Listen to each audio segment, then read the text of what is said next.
Hello, my brother, my sister. God bless you. You are welcome in Lovers of God International Ministry Holland. And today we have a very wonderful sermon, wonderful message from the Word of God. And the message is about zeal for God. Amen. So this message is about the zeal for God Almighty. So we will see from scriptures. We will also read from Psalm from Revelation, and we will see what is the zeal for God. What means for that zeal? We will see from the Old Testament, New Testament, and we will learn about the zeal of God. And God will bless us today. So, my brother, my sisters, God bless you. So the scripture we will see, for the zeal of your house has eaten me up.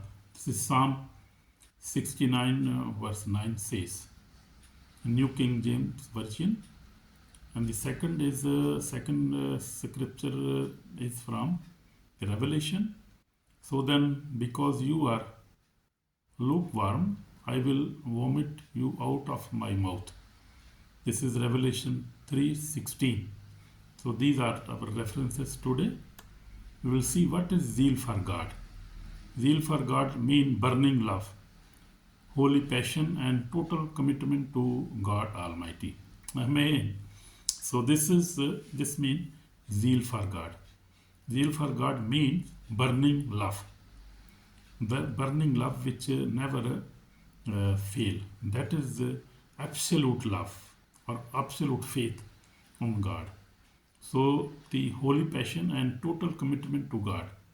And we will see from the Old Testament Elijah, and we will see Jesus Christ, and we will see Abraham. We will see many old prophets of Bible, and we will see Joseph. We will see Ayub. Many prophets. Even they had a very absolute faith, very burning faith, and they have holy passion, and they had total commitment to God. And it is not so. This is not. We are not talking about the religion today, a tradition, but living fire in the heart to please God in every area of life. So this is a very special message today about the zeal for God. Amen. God bless you, and I hope you have also the zeal for God, my brother, my sister. I have zeal for God, and truly I have zeal for God in every circumstances, in difficulty, in pain, in happiness. I have zeal of God. As we see, Elijah has a zeal for God. So we will see. So in the Old Testament, we will take one example from Old Testament. Elijah stood alone on Mount Carmel and said. So Elijah was alone on the Mount Carmel, and he was very brave man of God, and he was calling other prophets, other priests. So he was a very brave man of God, very brave prophet, and he prophesied. And that was the difficult time in Israel. He was a very difficult prophet, was doing very difficult task, but was faithful to God. Even he has the threat of life, and king was behind him and was wanted to kill him, but he was running, but was very brave prophet of God. So he said, I have been very zealous for the Lord God of hosts. In 1 King 19:10 says, Elijah said, I have been very zealous for the Lord God of hosts. So he was very zealous I mean, so he had a really a zeal for God.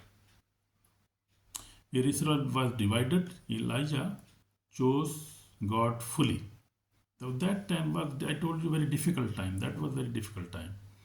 Zeal means standing for truth even when you are alone. That zeal means you are standing alone even for truth even you are alone. So in this time now, the time is now that even I in this country, in Holland, there are very few Christians or true believers. They are standing for truth, standing with God truly, because the time is very difficult, and in Europe, in Holland, in all such countries, and this is very difficult to survive and to live a holy, pure, and true life, true believers, true Christian life, because everywhere you see alcohol is available everywhere. People are drinking alcohol. Everything is open. You see drugs are open. So fornication, everything is open. So very hard to even find a true living church in these countries, because the time is very hard time now. People don't want to believe on God because people say we have everything, we have good job, we have money, we have house. Why we don't need God? We don't need God. So people don't want God, don't want to go to church, don't want to fast, don't want to pray, don't want to read the Bible, and don't want to stand for the truth. And what is truth? They don't want to know. They ignore everything. So this is the also the time of Elijah.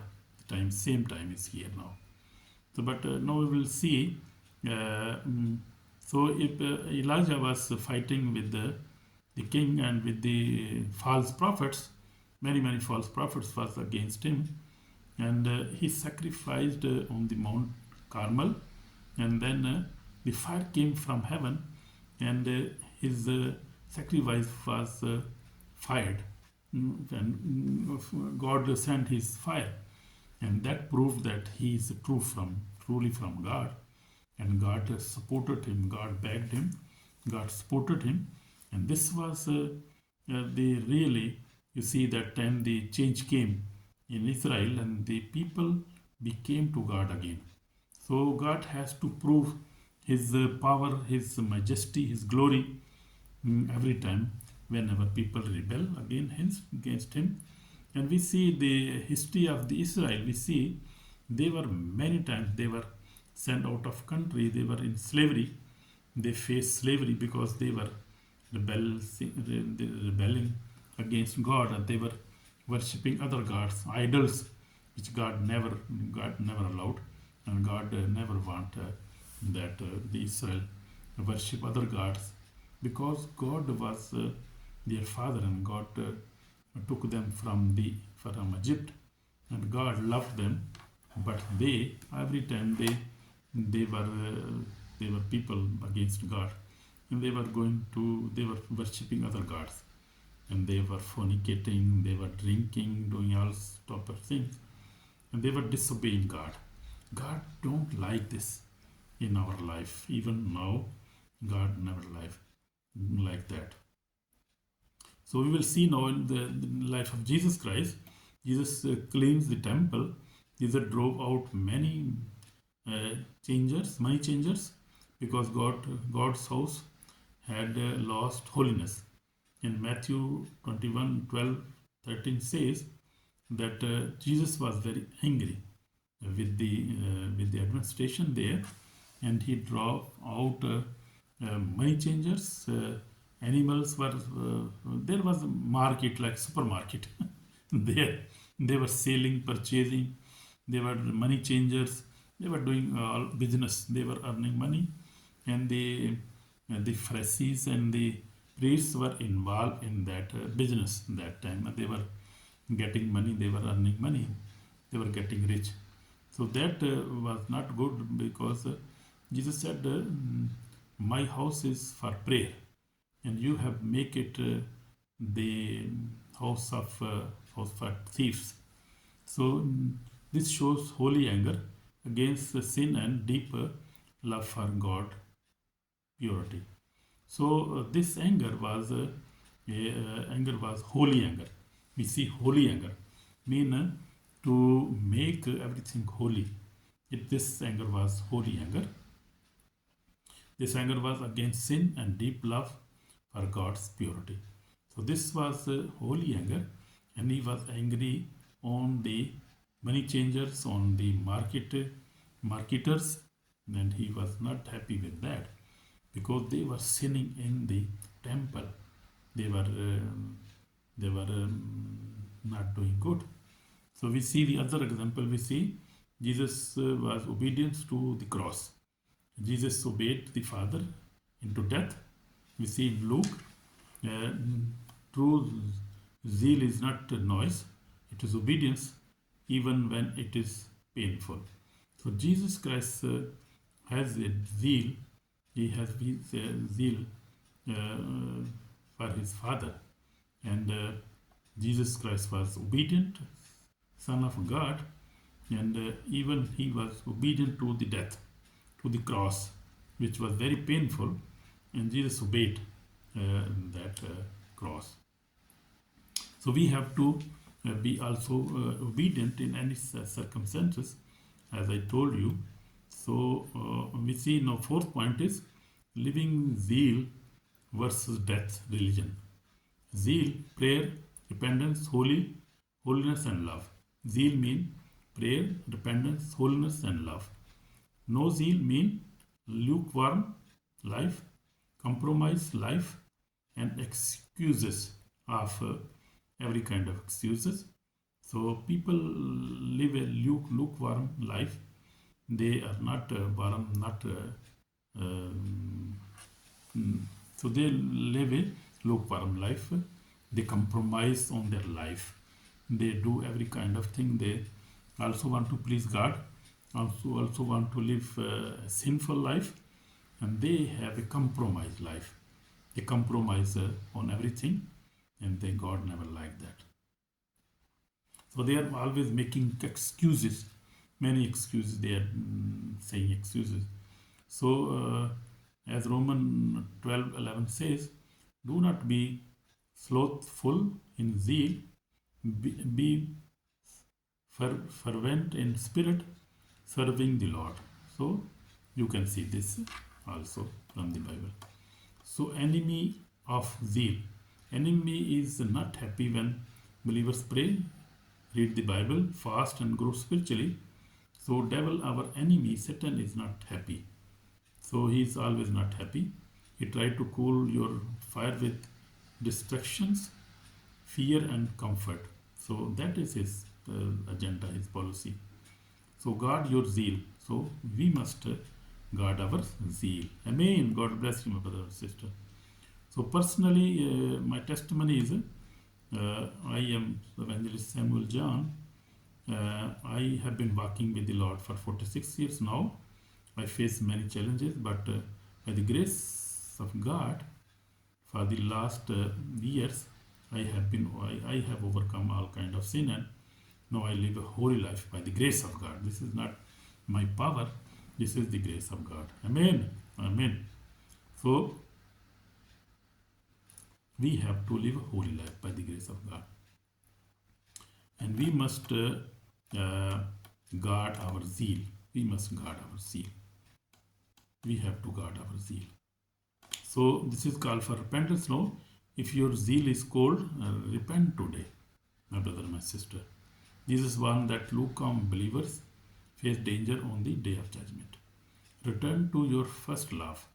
Revelation 2, chapter 2, 4, 5 says. You pray now, Lord Jesus, forgive me, restore my life. I chose holiness, obedience, and zeal. In Jesus' name, Lord Jesus, forgive my sins, and I repent. Wash me with your precious blood. Save my soul today. In Jesus Christ's name, I pray from my heart, Lord Jesus. I pray to you in Jesus' name. Amen. So my brother, my sister, if you have prayed this prayer with your heart, you are already forgiven and God has already blessed you. In Jesus' name, Amen, Amen. Shalom. Try to see full video. Try to like this, and God will bless you and obey the word of God. I pray for you in Jesus' name. Amen. Amen.